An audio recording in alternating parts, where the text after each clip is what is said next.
What's up mga kasikad and welcome back to Bikers Hub. So for today's video ay pag-uusapan natin ang top 5 road bike helmet for 2023. So lahat ng mga road bike helmet sa ating list ay all from branded and recognizable company.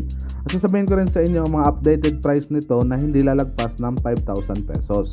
So bago ang lahat, huwag kalimutan mag-like, subscribe and hit the notification bell para updated kayo sa mga bagong videos na nilalabas ko.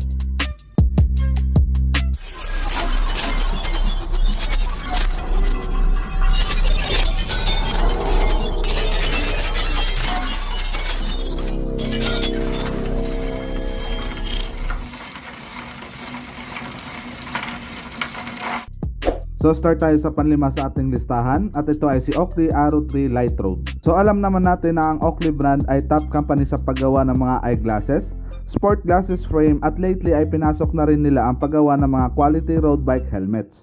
So mapunta naman tayo sa kanyang specs.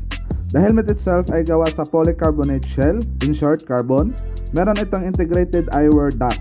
At ito pala ay gumagamit ng BOA 360 degree fit system at EPS protective foam at ang kanyang aero design is for optimizing ventilation.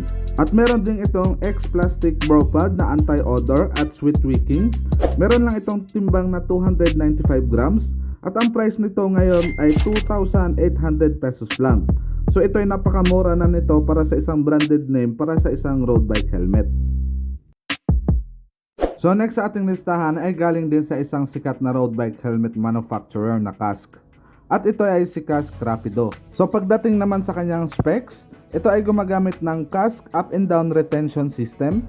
And it is also using MIT technology na gumagamit ng polycarbonate outer layer para sa higher level of safety.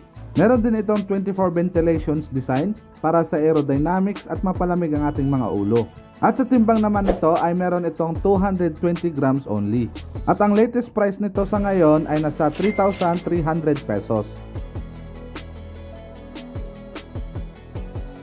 At ang pangatlo sa ating listahan at siguro isa sa pinakasikat na brand na makikita mo sa daan ay ang PAC Omni Airspin. At ang PAC company rin ng isang sikat na road bike helmet manufacturer this 5 years. At ang Omni Airspin nga ang isang sikat na model sa kanilang lineup dahil meron itong slim profile for low weight and clean aesthetic, lightweight size adjustment system para hindi mahirap makuha ang perfect fit sa ating mga ulo. Meron itong easily adjustable straps. Ito ay equipped ng EPS system for impact force absorption.